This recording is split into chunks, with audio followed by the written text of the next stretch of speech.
Nabanita রসইঘর cooking চ্যানেলে আপনাদের সবাইকে স্বাগত। আজকে আমি আপনাদের রুই মাছের কালিয়া বানিয়ে দেখাবো। রুই মাছের কালিয়া বানানোর জন্য আমি নিয়ে নিয়েছি নুন হলুদ দিয়ে মাখানো রুই মাছ 7 পিসের মতো, আর লাগবে একটা বড় সাইজের পেঁয়াজটাকে আমি মিক্সি করে নিয়েছি, আর একটা টমেটো কুচি, কিছু কাঁচা লঙ্কা কুচি, আদা রসুন পেস্ট,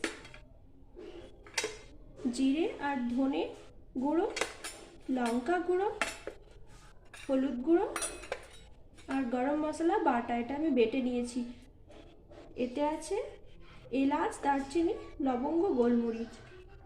আর ফোড়নের জন্য লাগবে একটা তেজপাতা, কাঁচা লঙ্কা আর কালো জিরে, আর নুন লাগবে আর একটু ধনেপাতা। ব্যাস, এই কয়েকটা উপকরণ দিয়ে আমি মাছের রেসিপিটা বানিয়ে ফেলবো।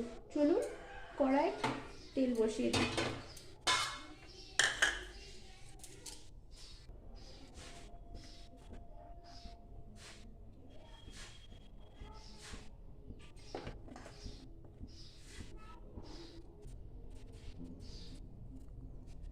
তেল গরম হয়ে গেছে, এবার আমি মাছগুলো দিয়ে দেবো।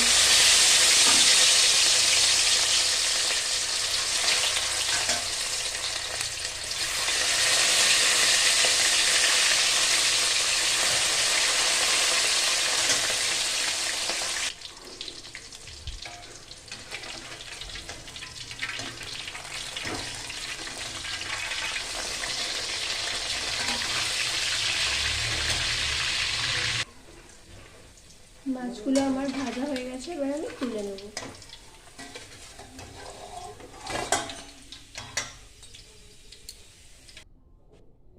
এবার আমি কড়ার এই তেলে একে একে ফোড়ন দিয়ে দেব।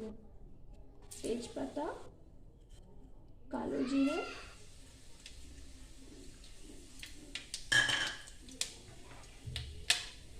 কাঁচা লঙ্কা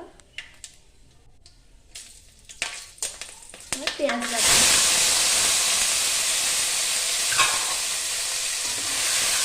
পেঁয়াজ বাটাটা খানিকক্ষণ নাড়তে থাকবো। পেঁয়াজ বাটা খুব ভালো করে ভাজা হয়ে গেলে আমি আদা রসুন পেস্টটা এর মধ্যে দিয়ে দেবো, দিয়ে ভালো করে ভেজে নেব। মশলাটা আমার ভাজা হয়ে গেছে, এবার আমি টমেটো কুচি,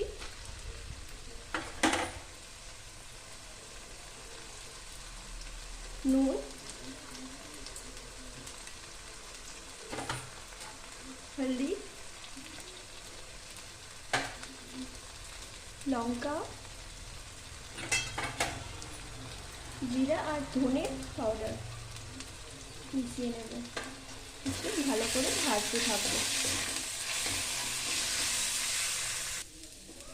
মশলাটা মিশিয়ে নিয়ে বেটে রাখা গরম মশলাটা দিয়ে দেব, দিয়ে খানিকক্ষণ ঢেকে নেব।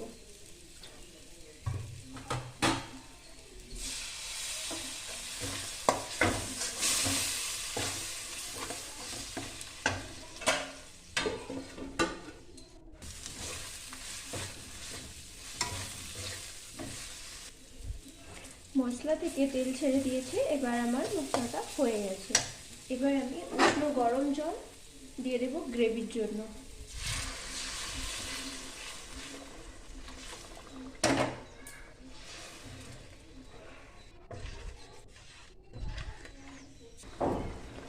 ঝোলটা ফুটে গেছে, এবার আমি এর মধ্যে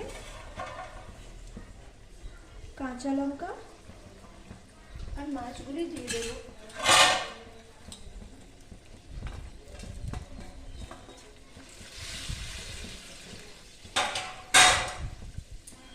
দিয়ে 2 মিনিটের মতো ফোটাবো। 2 মিনিট পর আমি ধনে পাতা ছড়িয়ে গ্যাসের ফ্লেম বন্ধ করে দেবো এবং ঢেকে খানিকক্ষণ রেখে দেব।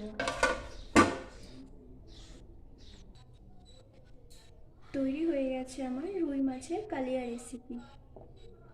এভাবে আপনারাও বানিয়ে ফেলবেন এবং যদি ভিডিওটি আপনাদের ভালো লাগে তাহলে please like, share and subscribe করুন।